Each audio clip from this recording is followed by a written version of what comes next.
Hello and welcome to today's video. So this time we're going to be taking a look through Penguin 601 up to number 700 from the tail end of the 1940s. Now, there's some absolutely fantastic stuff in here, including the first appearance of Hiroshima, some more of those great world affairs titles, and another batch of 1 million Penguin Books Agatha Christie titles. So Penguin published 100,000 of 10 Agatha Christie titles that had never been in the Penguin list before, and they're also included in this batch of 100 titles. So it's some absolutely great stuff for us to take a look at. So sit back, relax, and let's get to it.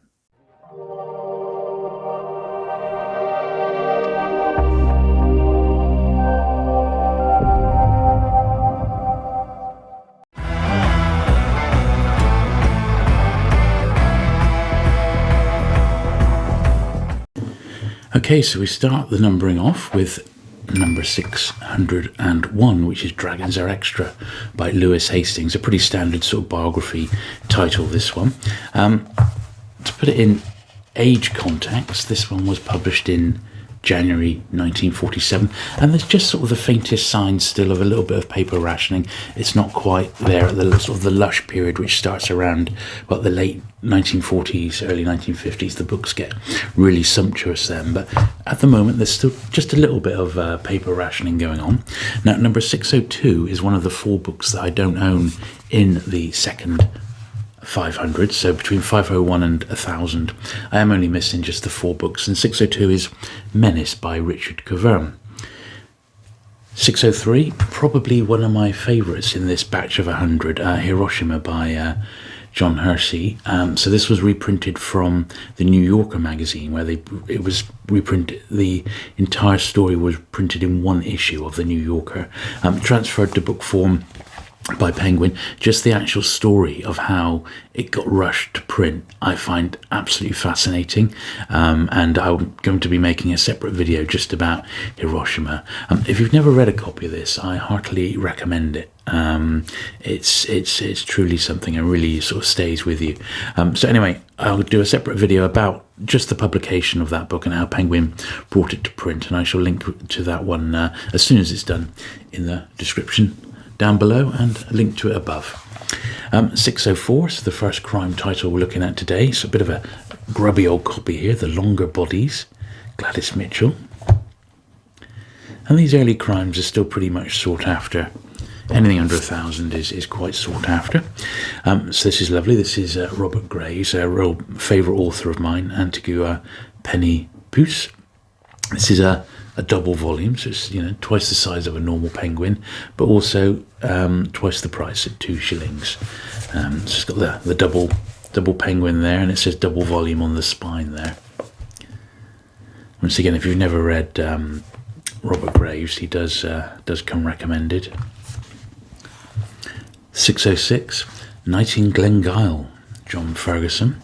Not a crime author. I don't think I've ever read any of his. I've been reading a lot of crime lately, but not that one, not that author. This is Travel and Adventure, and this is certainly, you can see it's almost like weather-beaten. It's really sort of faded, this one. Anson's Voyage Around the World, SWC pack, really. And as is sometimes typical with these sort of pink covers, you see the spines faded. So that's one. I mean, apart from that, the book's probably unread by the look of it.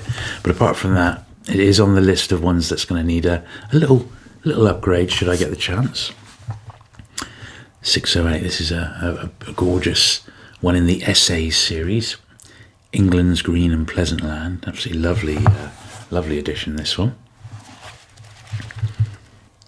Very nice. And when you do find these non-crime ones in second-hand bookshops and that, you're not going to have to pay a lot for them.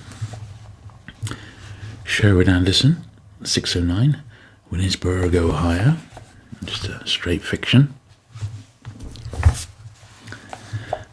610, bit of a classic by John Dickson Carr, The Mad Hatter Mystery. These are just lovely. These crime books are just great to read, even today.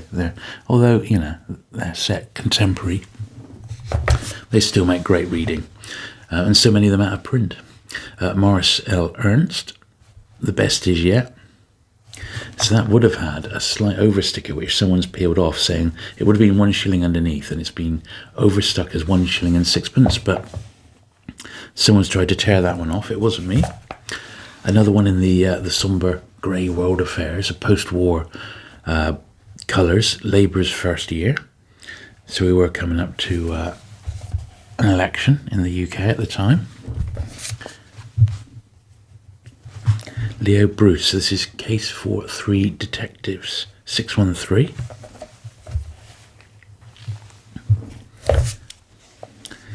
Aftermath, Francesca M. Wilson. Another one in the World Affairs. These are just books that are looking at issues after the Second World War. So they have their grey covers there, which I think is not a bad idea. Let's try and get them all into shot. I'll start another pile. Ludwig Bemelman's Life Class. Oscar Wilde, 616. This is a favourite of many a collector. The picture of Dorian Gray. This was the first Penguin edition of that classic novel. When was this? About late 40s, of course, I would think. It's the sort of time period we're looking at here. Yeah, 1949 for the very first Penguin of the picture of Dorian Gray. Penguin Island.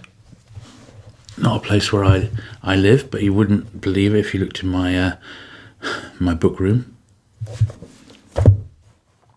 I think I lived on Penguin Island, the amount I got. Dew on the Grass. I can't pronounce that name. Iluned Lewis, 618.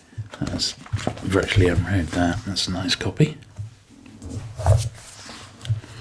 African Discovery, Persham and Simmons. That's a better condition travel book.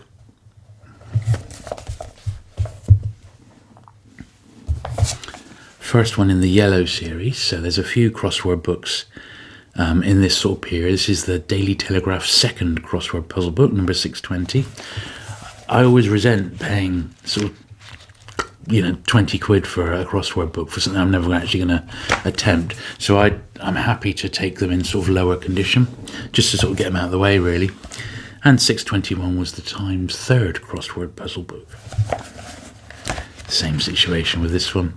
A few puzzles attempted, but that's about it. If I could be bothered, I'd go through and get them all rubbed out, but I can't be bothered. Don't like the crossword books much. 622, The Harp and the Oak, Hugh Massingham. But they do tend to be, the crossword books do tend to be amongst the very rarest of the Penguins, particularly for people like me who are trying to collect an entire series, so you've got to get them as part of your collection. 623, The Gilt Kid, James Curtis. Nice copy of that one. 624, The Soul of Malaya, Henry Fauconnier. Nice copy of that one as well. And 625, Siren Land, Norman Douglas. A nice travel one there. So there we are, we're a quarter of the way through already. I'm going to just pause there and pull the camera right out because we've got loads more to get through yet. Okay, so this is 626. A Well Full of Leaves, Elizabeth Myers. And that one you can just see where it had a shilling. You can just see there was one of those stickers which someone's pulled off to make it 1 and 6. I wonder if that happened at the time. 627, The Hero of Delhi, Eskith Pearson, a biography title. Another World Affairs one, Labour Marches On, 628. I must have the price scribbled out on that one. Peter Curtis, that's a crime name I don't really know. Dead March in 3 keys. He's written 3 books. All of them crime by the look of it. Mary Fitt, we've seen her name a few times, haven't we? 630. Hardly ever hear of her today, but back in the day, she was obviously something. Another miscellaneous title, Scowl and Other Papers, Bernard Hollerwood. That's the cartoons and essays by the look of it, with some drawings.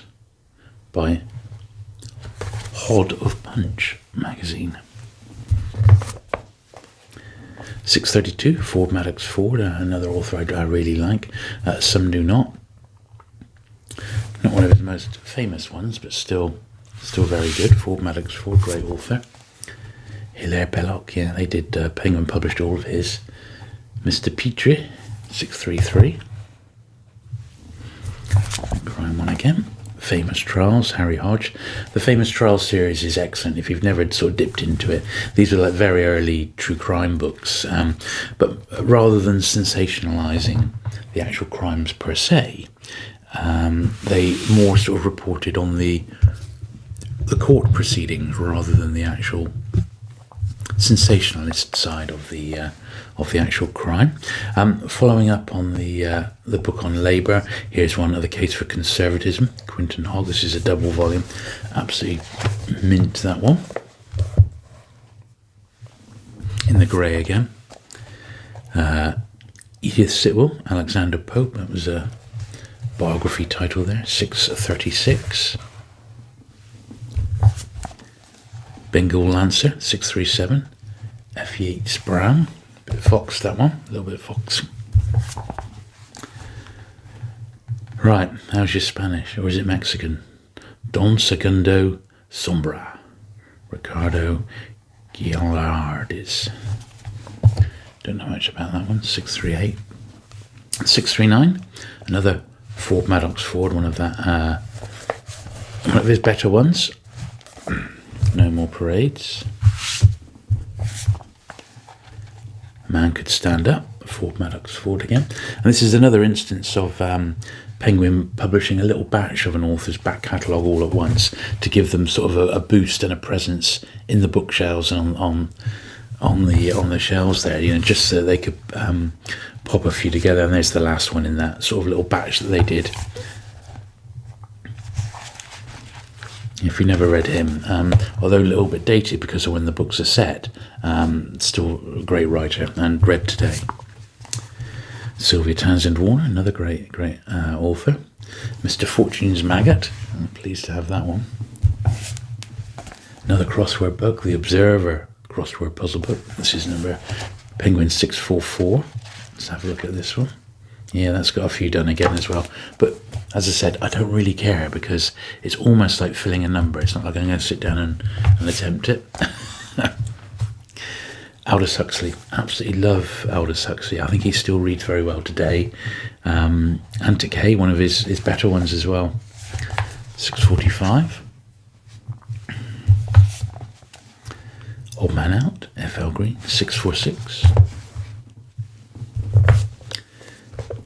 647, Commando, Dennis Reitz, big thick biography one, 647. 648, The Horse's Mouth, Joyce Carey. Well, you heard it from the horse's mouth.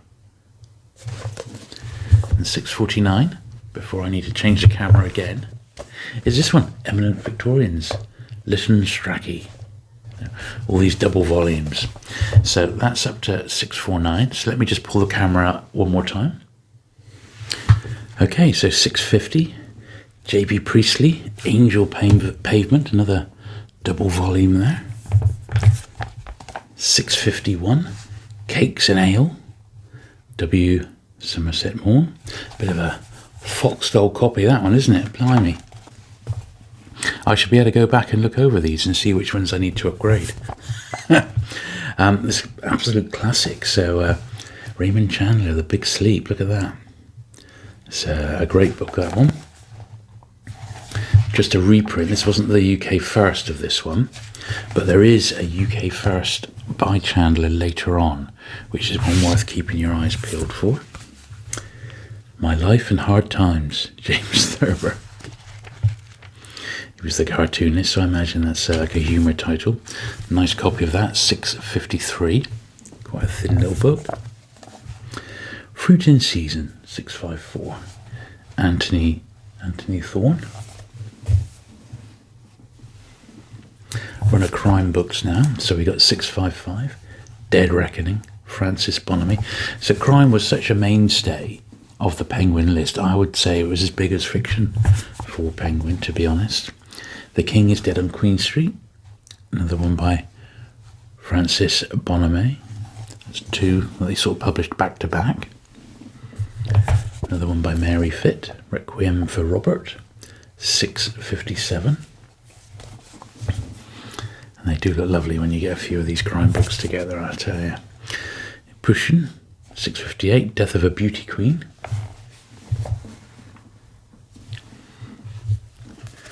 £6.59, Death on Heron's Mare, Mary Fitt. Bit grubby, that one.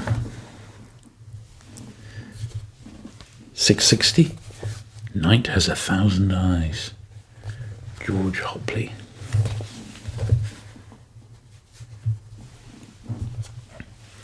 £6.61, Nassen, The Life Story of the Arctic Explorer and Humanitarian, E. Reynolds. Look at the Du Mauriers by Daphne du Maurier. 662, I think that one is. Another crime one now. The Crossword Mystery, E.R. Pouchnon. 663. I said lots of crime in this 100, lots of crime.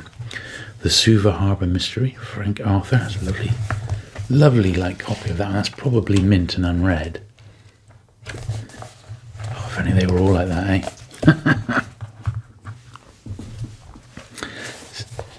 665, Ponies and Ponies, Harold Acton. This one's a bit of fun. So this is number 666 down the bottom there. This is Penguin having fun with their numbering system. So The Number of the Beast, Defy the Foul Fiend, 666 by John Collier. So again, that's an absolutely sort of mint, unread copy of that one. I was just wondering if it was from the H. Arnold collection. Now, I've got a few books which are really mint, and they were from the collection of H. Arnold, who worked for Penguin in Penguin's Warehouse right from the very early days, and he's got his little name inside it, so that was the way to identify them from that particular collection. Dances in the Morning, Marjorie Allingham. I've got about a dozen or so from that collection in my run of Penguins, and they've all got the names inside, so we'll try and look out for any particularly mint ones if I can see them. Big Thick D.H. Lawrence, one that they hadn't got round to publishing yet, so Sons and Lovers. Alan Lane was a huge fan of D.H. Lawrence and tried to get them all printed in Penguin. The Smith of Smiths, Eskis Pearson, 669. And 670, Hotel Splendide, Ludwig Belmelands. Now, let's just have a little look, date-wise. We're looking at 1948. And certainly the quality of the books is definitely increased. They're looking really, really nice on the whole. 671, No Bed for Bacon. 672, The Sailor's Return and Beanie Eye, David Garnett. 673, Looking for a Bluebird.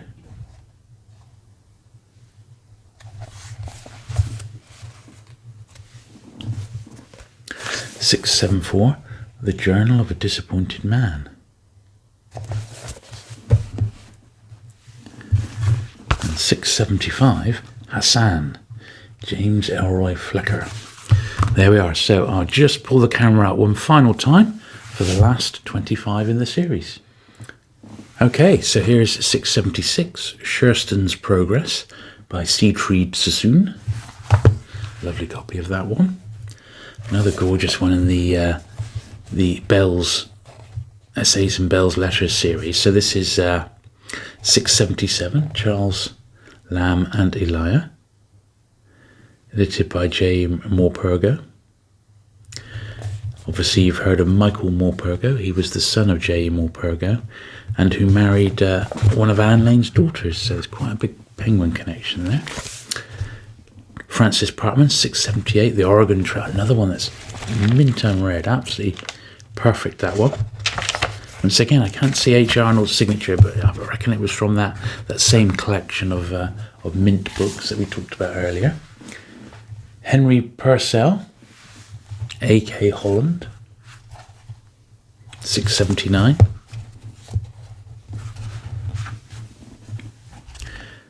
£6.80, William Cobbett. £6.81, Barbara. Another fiction title. Now, these are really nice. So this is 682, and this is Penguin producing another 1 million Agatha Christie books at the same time. This was the first one. And I'm just wondering if these have a little introduction or a little bit about the series. So, no, it just says at the bottom here, a list of the other 9 titles published simultaneously appears on the inside of the back cover. The present edition of these titles is published by special arrangement with Messrs. Collins, publishers of the original editions. So Collins, of course, published all the hardbacks. Now, let's see.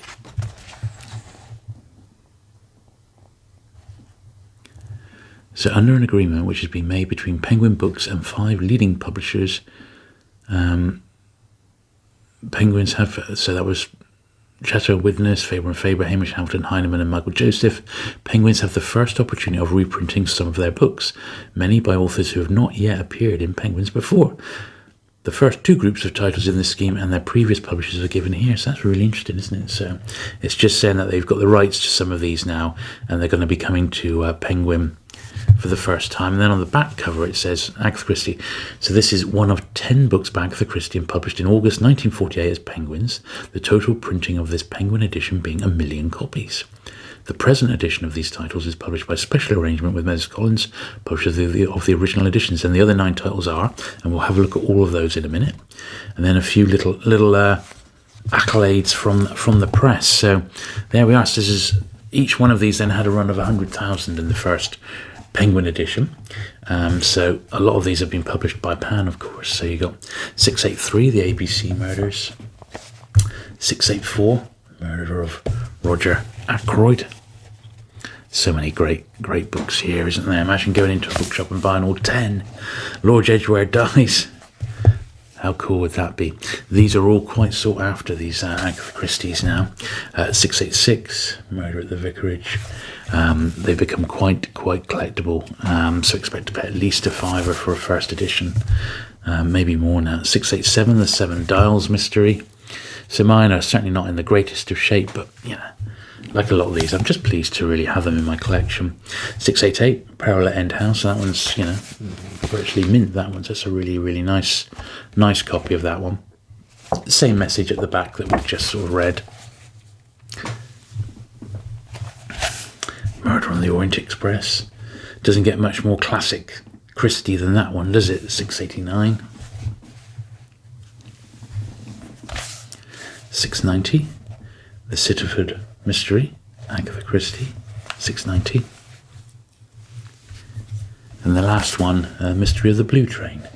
That was 691. How cool are those 10 Agatha Christie's, eh? And I know I have lots of Agatha Christie fans who watch this channel, so there's a few for you to get your hands on. So the last little batch then, so 692, we've got the Rainbow. Now this was also another big, thick double volume. It says double volume on the spine, and it's got the double penguin again. That's perhaps the biggest one of this particular 100. Just a touch over 500 pages in that one. Another big, thick one, Mary Lavine. 693, The House in Clew Street. And they certainly published their fair share of thick books in this particular 100, didn't they? No sign of paper rationing now. 694, A High Wind in Jamaica. Yet another crime title. Rogue Mail, this is a classic, isn't it? Geoffrey Household, this is a real classic crime book. Penguin number 695. And let's just get the date context on this one as well. Still 1949, so all of these books pretty much have been published by Penguin over the course of about a year and a half, so you can see that things were in full swing. 696, The Beautiful Youth, Henry Williamson, author of Tarka the Otter. 697, The Life of William Hazlitt, another big thick double. 698, The Ship, a close-up of modern naval action. So this is by C.S. Forster, the Hornblower author. Penguin would eventually go on to do virtually all his books, bar just a couple, which Pan had the rights for. Famous for The African Queen, and of course all the Hornblower books, which I absolutely love. And once again, we've got a lot of those to come. 699, The White Horses of Vienna, K. Boyle. Then the very last one in this 100, number 700, is Father and Son by Edmund Gosse. A biography title again, and once again this is 1949. So there we are. So I hope you have enjoyed looking through a very interesting 100 first Penguin editions of those books. They're absolutely fantastic. There's some really good stuff in there. Highlights certainly would be Hiroshima very early on, which, as I said, I've got a whole video planned just looking at how Hiroshima came to print.